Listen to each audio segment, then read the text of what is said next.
Friar Lawrence enters. Romeo, come out. Come out, you frightened man. Trouble likes you, and you're married to disaster.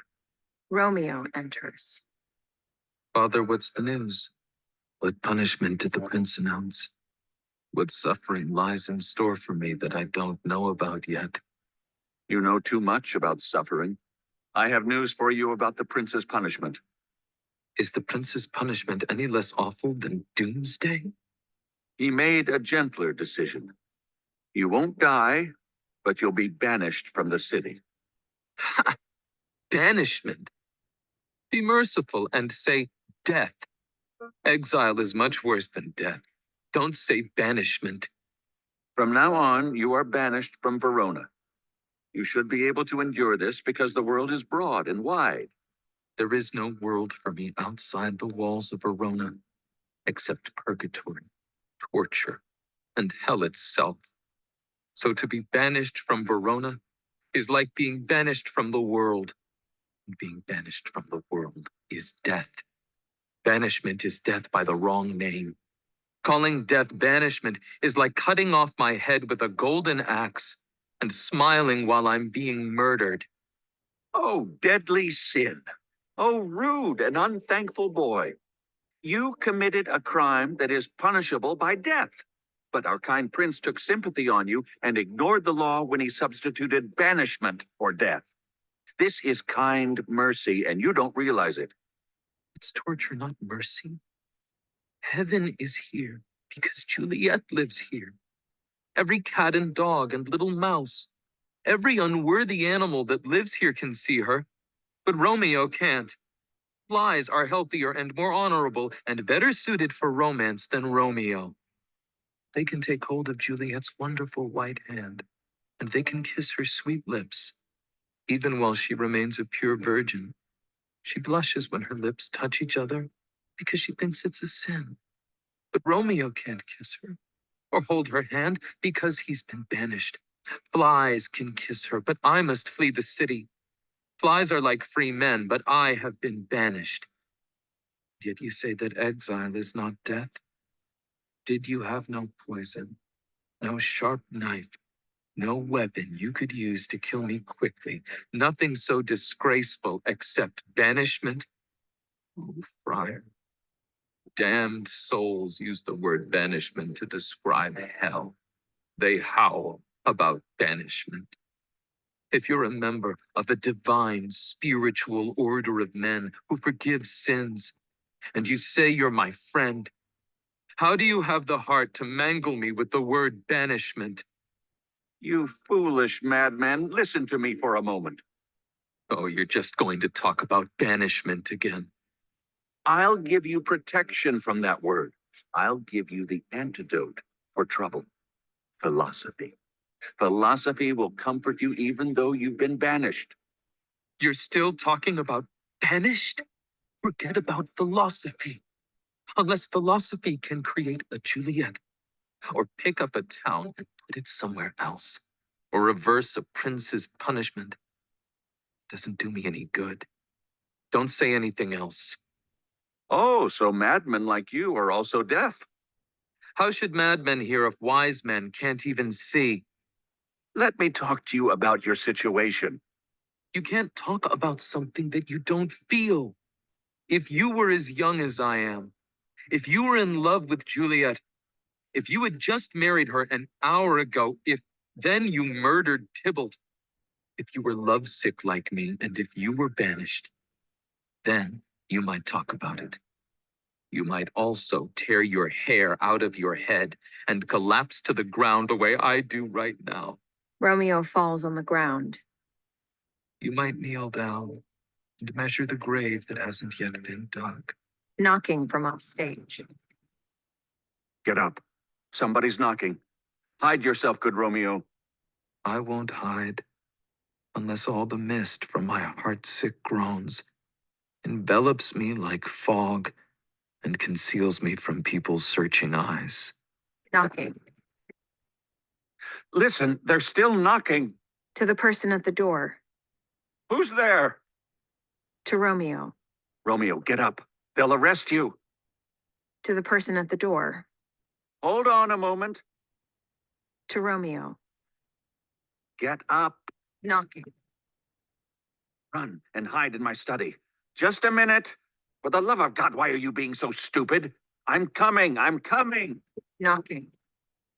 Why are you knocking so hard? Where do you come from? What do you want? From off stage. Let me come in, and I'll tell you why I came. I come from Lady Juliet. Opening the door. Welcome, then. The nurse enters. Oh, holy friar. Oh, tell me, holy friar, where is my lady's husband? Where's Romeo? He's there on the ground. He's been getting drunk on his own tears. Oh, he's acting just like Juliet, just like her.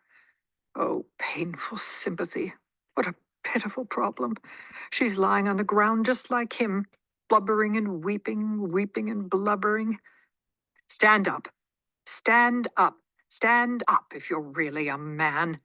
For Juliet's sake, for her sake, rise and stand up. Why should you fall into so deep a moan? Nurse, Oh, sir. Oh, sir. Well, death is the end for everybody.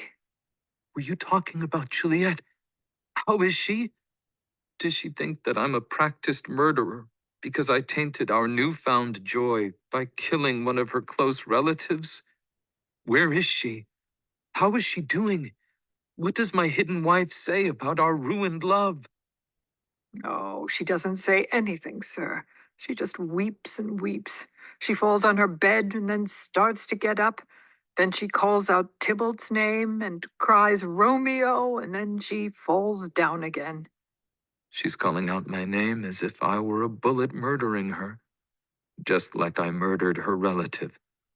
Tell me, Friar, in what part of my body is my name embedded? Tell me, so I can cut it out of myself. He draws his dagger. Hold on, and don't act out of desperation. Are you a man? You look like a man, but your tears make you look like a woman.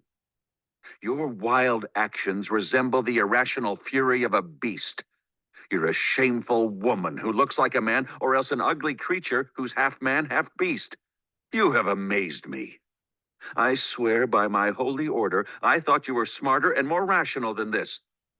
Have you killed Tybalt? Will you kill yourself?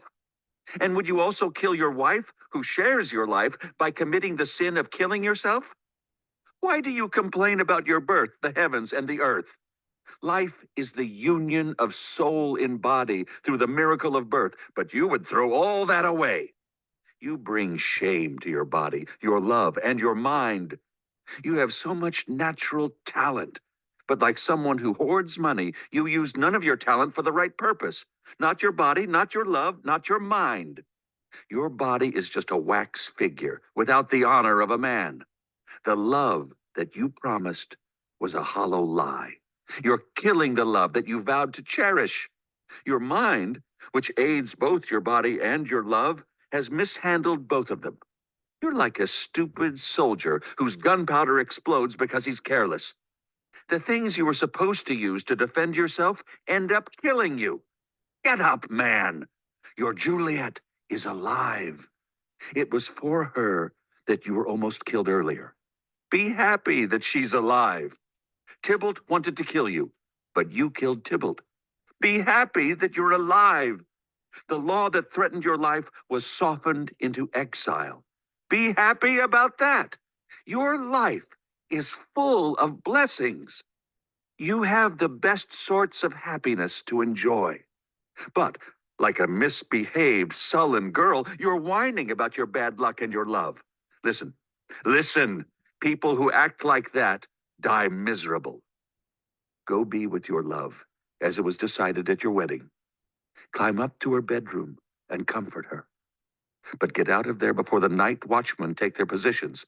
Then you will escape to the city of Mantua, where you'll live until we can make your marriage public and make peace between your families. We'll ask the prince to pardon you. Then we'll welcome you back with 20,000 times more joy than you'll have when you leave this town crying. Go ahead, nurse. Give my regards to your lady, and tell her to hurry everybody in the house to bed. I'm sure they're all so sad that they'll be ready to sleep. Romeo is coming. Oh, Lord, I could stay here all night listening to such good advice. Educated men are so impressive. Speaking to Romeo. My lord, I'll tell my lady you will come. Do so, and tell my sweet to be ready to scold me. Here, sir. This is a ring she asked me to give you. Hurry up, it's getting late. She gives Romeo Juliet's ring. The nurse exits. This makes me feel so much better. Now, get out of here. Good night. Everything depends on this. Either be out of here before the night watchmen take their positions, or leave in disguise after daybreak. Take a little vacation in Mantua. I'll find your servant, and he'll update you now and then on your case as it stands here. Give me your hand. It's late. Farewell. Good night. I'm off to experience the greatest joy of all. But still, it's sad to leave you in such a rush. Farewell. They exit.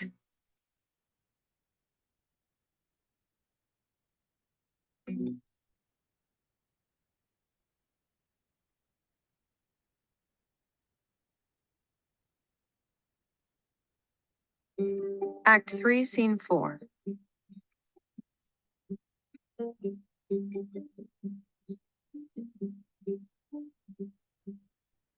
Enter Capulet, Lady Capulet, and Paris.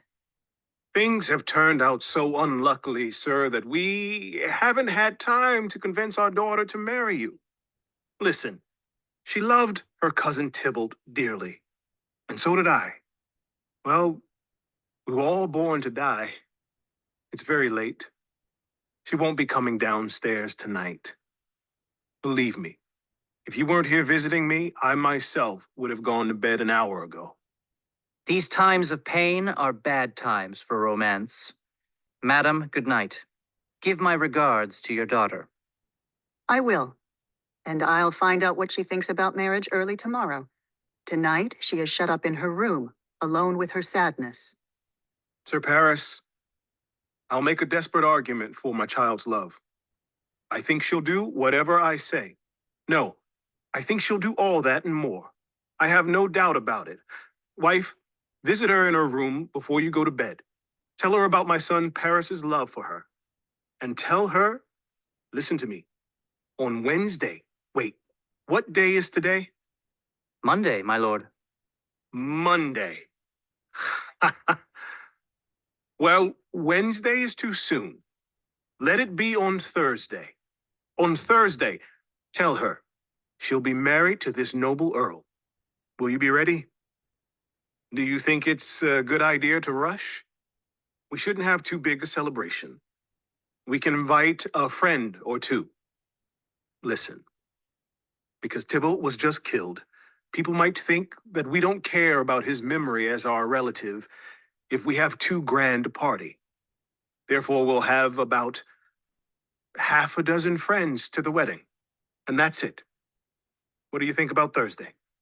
My lord, I wish Thursday were tomorrow. Well, go on home. Thursday it is then. To Lady Capulet. Visit Juliet before you go to bed. Get her ready, my wife, for this wedding day. To Paris. Farewell, my lord. Now I'm off to bed. Oh, my. It's so late that we might as well call it early. Good night. They all exit.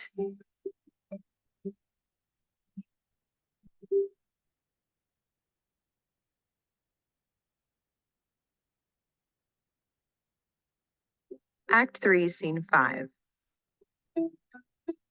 Romeo and Juliet enter above the stage. Are you going? It's still a long time until daybreak. Don't be afraid. That sound you heard was the nightingale, not the lark. The lark sings in the morning. The nightingale sings at night. Every night, the nightingale chirps on that pomegranate tree. Believe me, my love, it was the nightingale.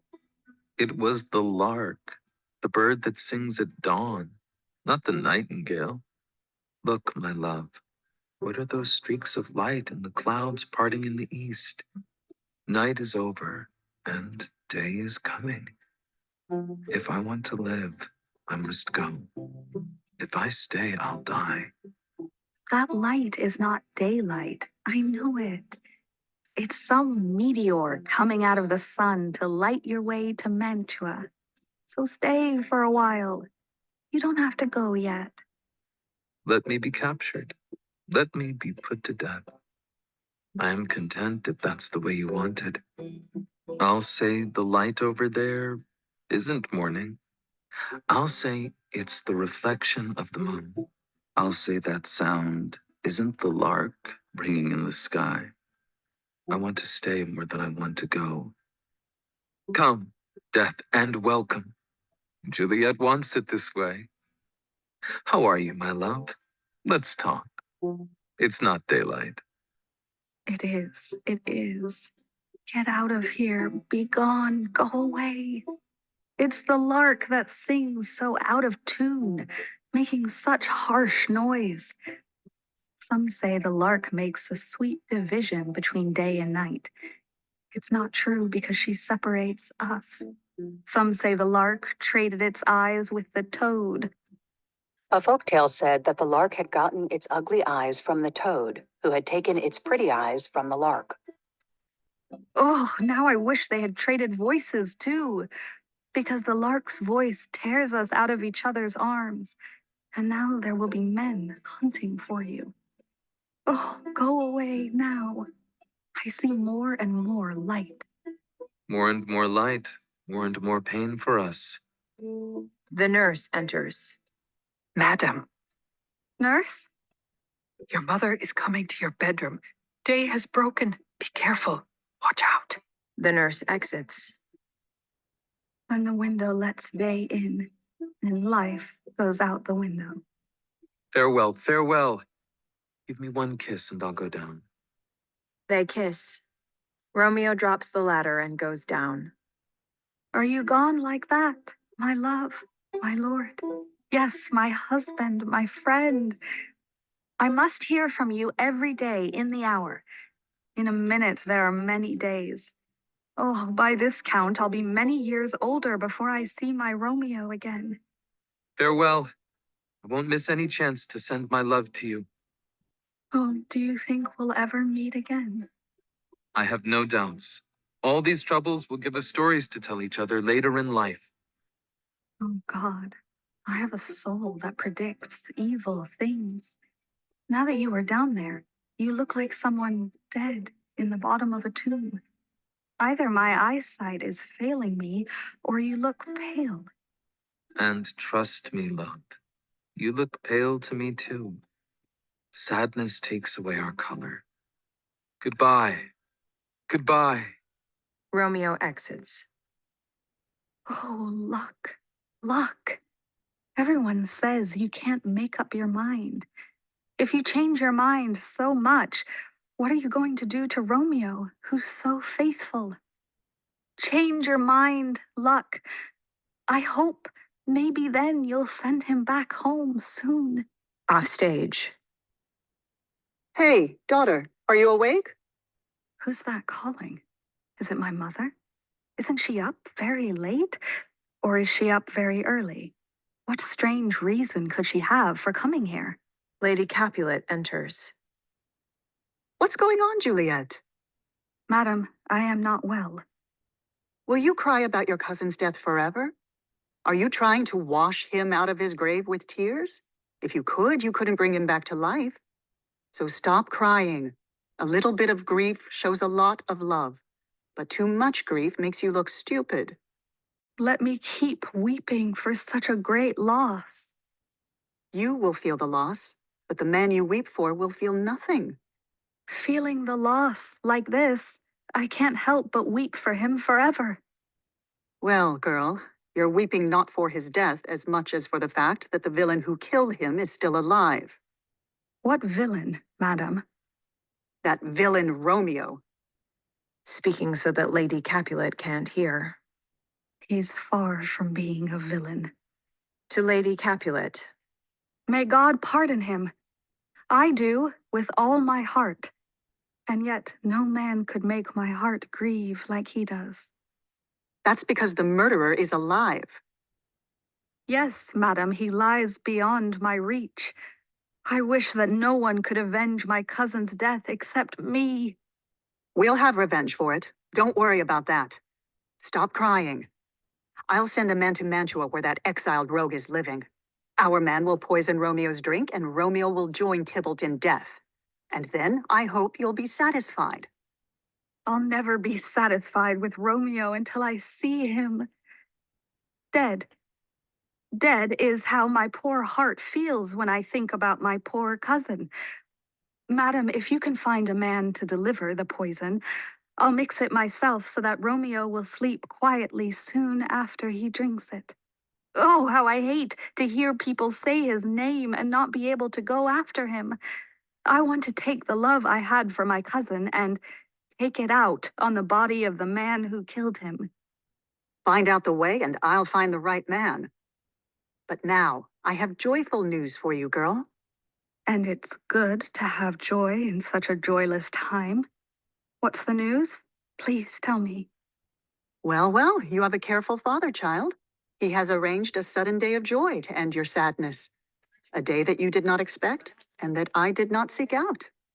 Madam, tell me quickly, what day is that? Indeed, my child. At St. Peter's Church, early Thursday morning, the gallant, young, and noble gentleman, Count Paris, will happily make you a joyful bride. Now I swear by St. Peter's Church and Peter, too, he will not make me a joyful bride there. This is a strange rush. How can I marry him, this husband, before he comes to court me? Please tell my father, madam, I won't marry yet. And when I do marry, I swear it will be Romeo, whom you know I hate, rather than Paris. That's really news. Here comes your father. Tell him so yourself, and see how he takes the news. Capulet and the nurse enter. When the sun sets, the air drizzles dew. But at the death of my brother's son, it rains a downpour. What are you, girl? Some kind of fountain? Why are you still crying? Will you cry forever? In one little body, you seem like a ship, the sea and the winds. Your eyes, which I call the sea, flow with tears. The ship is your body, which is sailing on the salt flood of your tears. The winds are your sighs. Your sighs and your tears are raging. Unless you calm down, tears and sighs will overwhelm your body and sink your ship. So where do things stand, wife? Have you told her our decision? Yes, sir. I told her. But she won't agree. She says thank you, but refuses. I wish the fool were dead and married to her grave. Wait. Hold on, wife. I don't understand. How can this be? She refuses? Isn't she grateful? Isn't she proud of such a match? Doesn't she realize what a blessing this is? Doesn't she realize how unworthy she is of the gentleman we have found to be her bridegroom? I am not proud of what you have found for me, but I am thankful that you have found it. I can never be proud of what I hate, but I can be thankful for something I hate if it was meant with love. What is this? What is this fuzzy logic? What is this? I hear you say proud, and I thank you, and then no thank you, and not proud, you spoiled little girl. You're not really giving me any thanks or showing me any pride. But get yourself ready for Thursday. You're going to St. Peter's Church to marry Paris, and if you don't, go on your own. I'll drag you there. You disgust me, you little bug, you worthless girl, you pale face. Shame on you. What are you, crazy? Good Father, I'm begging you on my knees, be patient and listen to me say just one thing. Forget about you, you worthless girl. You disobedient wretch. I'll tell you what, go to church on Thursday or never look me in the face again. Don't say anything, don't reply. Don't talk back to me. Juliet rises. I feel like slapping you. Wife, we never thought ourselves blessed that God only gave us this one child, but now I see that this one is one too many. We were cursed when we had her. She disgusts me. The little hussy. God in heaven, bless her. My lord, you're wrong to berate her like that. And why, wise lady? You shut up, old woman. Go blabber with your gossiping friends. I've said nothing wrong. Oh, for God's sake. Can't I say something? Be quiet, you mumbling fool. Say your serious things at lunch with your gossiping friends. We don't need to hear it. You're getting too angry. God damn it, it makes me mad. Day and night, hour after hour, all the time, at work, at play, alone, in company. My top priority has always been to find her a husband. Now I've provided a husband from a noble family who is good looking, young, well educated. He's full of good qualities. He's the man of any girl's dreams. But this wretched, whimpering fool, like a whining puppet, she looks at this good fortune and answers, I won't get married. I can't fall in love. I'm too young. Please excuse me. Well, if you won't get married, I'll excuse you. Eat wherever you want. But you can no longer live under my roof. Consider that. Think about it. I'm not in the habit of joking. Thursday is coming. Put your hand on your heart and listen to my advice. If you act like my daughter, I'll marry you to my friend. If you don't act like my daughter, you can beg, starve, and die in the streets. I swear on my soul, I will never take you back or do anything for you. Believe me. Think about it. I won't break this promise. Capulet exits. Is there no pity in the sky that can see my sadness? Oh, my sweet mother, don't throw me out. Delay this marriage for a month or a week. Or if you don't delay, make my wedding bed in the tomb where Tybalt lies. Don't talk to me, because I won't say a word. Do as you please, because I'm done worrying about you. Lady Capulet exits. Oh, God. Oh, nurse, how can this be stopped? My husband is alive on earth. My vows of marriage are in heaven. How can I bring those promises back down to earth unless my husband sends them back down to me by dying and going to heaven? Give me comfort. Give me advice. Oh no, oh no. Why does heaven play tricks on someone as weak as me? What do you say? Don't you have one word of joy? Give me some comfort, nurse. This is what I have to say. Romeo has been banished, and it's a sure thing that he will never come back to challenge you. If he does come back, he'll have to sneak back under cover. Then, since things are the way they are, I think the best thing to do is to marry the Count. Oh, he's a lovely gentleman. Romeo's a dishcloth compared to him. Madam, an eagle does not have eyes as green, as quick, and as fair as the eyes of Paris. Curse my very heart, but I think you should be happy in this second marriage, because it's better than your first. Even if it's not better, your first marriage is over. Or if Romeo is as good as Paris, Romeo doesn't live here, so you don't get to enjoy him. Are you speaking from your heart? I speak from my heart and from my soul, too. If not, curse them both. Amen. What? Well, you have given me great comfort. Go inside and tell my mother that I'm gone. I made my father angry, so I went to Friar Lawrence's cell to confess and be forgiven. All right, I will. This is a good idea. The nurse exits. That damned old lady. Oh, that most wicked fiend.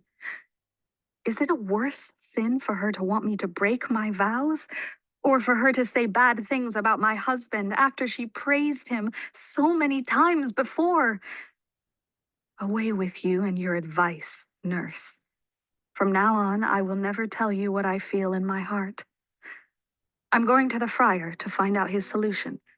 If everything else fails, at least I have the power to take my own life.